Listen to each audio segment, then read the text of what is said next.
विद्यार्थी मित्रांनो, आज आपण या ठिकाणी संख्याच्या प्रकार यामधल्या परिमेय संख्या आणि अपरिमेय संख्या याबद्दलची या ठिकाणी माहिती पाहूया। बघा, सर्वप्रथम आपल्याला बघायचे आहे की बाबा परिमेय संख्या म्हणजे काय, अपरिमेय संख्या म्हणजे काय। आता पहा, आपल्याला माहित आहे ज्यांची मांडणी अंश आणि छेद स्वरूपात करता येते अशा संख्यांना परिमेय संख्या म्हणतात। बघा, ज्यांची मांडणी अंश आणि छेद स्वरूपात करता येते अशा सर्व संख्यांना परिमेय संख्या म्हणतात। पण यांची अट काय आहे की बाबा अंशामध्ये शून्य चालतो पण छेदामध्ये शून्य चालणार नाही, एवढ्याची अट आहे। बघा, अंशात शून्य चालतो पण छेदात शून्य चालत नाही। एकंदरीत आपल्याला असं म्हणता येते की अशा संख्या ज्या संख्यांची मांडणी आपण अंश आणि छेद स्वरूपात करतो, फक्त एवढंच आहे की छेद स्वरूपात फक्त शून्य नसावा, अशा सर्व संख्यांना परिमेय संख्या असे म्हणतात। आता अपरिमेय संख्या म्हणजे काय, ज्यांची मांडणी अंश आणि छेद अशा स्वरूपात करता येत नाही अशा संख्यांना अपरिमेय संख्या म्हणतात। आता परिमेय संख्या आणि अपरिमेय संख्या या दोघांची आपण व्याख्या पाहिलेली आहे। आता या परिमेय संख्यामध्ये नेमकं कोण येते? आता बघा, परिमेय संख्येमध्ये पूर्णांक संख्या येतात,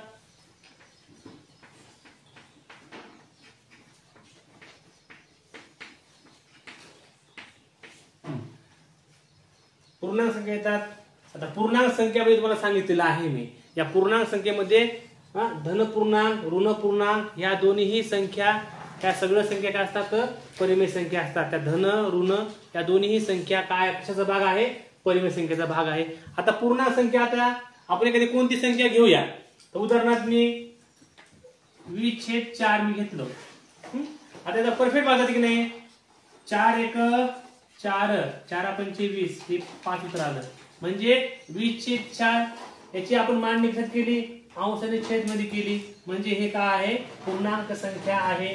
यामध्ये धन पूर्णांक असो की ऋण पूर्णांक असो, सर्व पूर्णांक संख्या ह्या परिमेय संख्या असतात। त्यानंतर बघूया खंडित अपूर्णांक संख्या। खंडित अपूर्णांक संख्या, बघा खंडित अपूर्णांक संख्या। आता आपण एक संख्या घेऊया 30/8। बघा, आम्ही भागाकार करतो, इथं असं भाग करतो, इथं असं करतो, 30/8 आहे। 8 × 1 8, 8 × 2 16, 8 × 3 24, उरले 6 उरले। इथे घेतला 0 म्हणून इथे घेतला 8 चौक 32, 8 × 4 8 संग 8 × 8 7 किती, 8 × 7 56, उरला 4, 4 भेटला 0, 8 × 5 40। बघा, यानंतर काय उरलं, काय उरलं नाही, 0 उरलं। मग अशा प्रकारची जो अपूर्णांक येतो, बघा यानंतर काय येतो, काय येतच नाही, म्हणजे कोणता अपूर्णांक काय आहे, खंडित अपूर्णांक आहे। म्हणजे पूर्णांक संख्या खंडित अपूर्णांक हा कशाचा भाग आहे, परिमेय संख्येचा भाग आहे। यानंतर बघा या ठिकाणी अजून काय येते, या ठिकाणी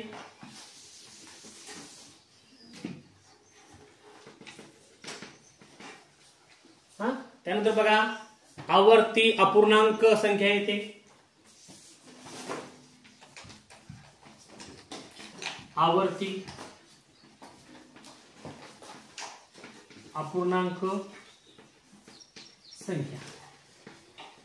आता आवर्ती म्हणजे काय, एखाद्या संख्येची वारंवार तीच संख्या पुन्हा येणे, त्याला आपण आवर्ती दशांश म्हणतो। आता बघा कसा असतो, बघा ही संख्या घेणार 20/9 आहे। बघा 20/9 तुम्ही सोडून बघा, इथं 20/9, 9 दुनी 18 वजा किती उरले, 2 उरले, 0 घ्या, दशांश घ्या, 9 दुनी 18, अजून 2 उरले, असं किती वेळा तुम्ही असं देतो, किती लागलो तुम्ही असं उत्तर येते। म्हणजे काय होईल, 2 ची पुन्हा पुन्हा या ठिकाणी आवर्ती येते, म्हणजे आपण असं याला असं म्हणू शकतो 2.2, म्हणजे आवर्ती अपूर्णांक हा देखील कायचा भाग आहे, परिमेय संख्येचा भाग आहे। आता पूर्णांक संख्या, खंडित अपूर्णांक संख्या, आवर्ती अपूर्णांक संख्या या परिमेय संख्येचा भाग आहे. मग अपरिमेय संख्येचा भाग कोणता आहे? याच्या विरुद्ध कोणती संख्या येते? आता बघा, अपरिमेय संख्येमध्ये काय येते? अखंड, अनावर्ती, अपूर्णांक.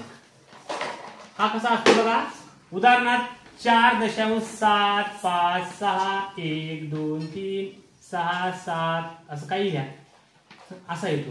म्हणजे एकच संख्या सारख्या येत नाहीत. असा कितीपर्यंत तुम्ही भागाकार जा, तुम्हाला ते कसं येत जाणार. अशाला काय म्हणतात? अखंड अनावर्ती संख्या. म्हणजे अशा प्रकारच्या संख्या म्हणजे कायचा भाग आहे? परिमेय संख्येचा भाग आहे.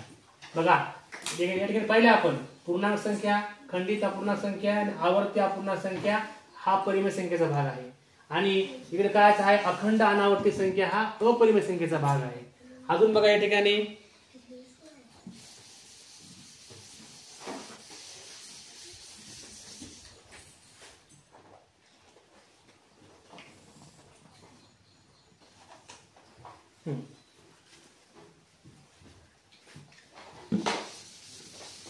या ठिकाणी पूर्ण वर्ग संख्या येतात.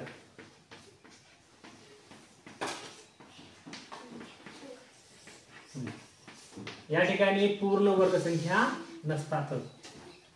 या ठिकाणी पूर्ण वर्ग संख्या नसतात.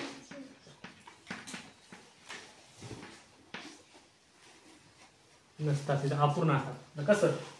वर्गमुळात 25 ही कोणती संख्या आहे? परिमेय संख्या आहे. वर्गमुळात 144 ही परिमेय संख्या आहे. पण वर्गमुळात 5 ही अपरिमेय संख्या आहे.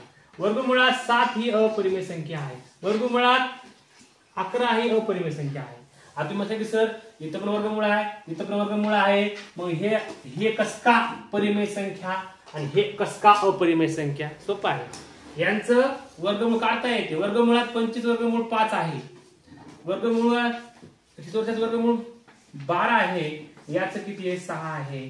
म्हणजे हे पूर्ण वर्ग संख्या ह्या परिमेय संख्या असतात. आणि वर्गमुळात 5, वर्गमुळात 7, वर्गमुळात 11 याचा काय या ठिकाणी वर्गमूळ निघत नाही. अशा संख्यांना काय म्हणतात? अपरिमेय संख्या म्हणतात. मुलांनो, अशा पद्धतीने तुम्हाला परिमेय संख्या आणि अपरिमेय संख्येबद्दलची माहिती असणं आवश्यक आहे. आता अजून एक याच्यामध्ये अपरिमेय संख्या म्हणजे काय करतं? जे काही स्थिरांक असतात बघा मुलांनो, काही स्थिरांक आहेत.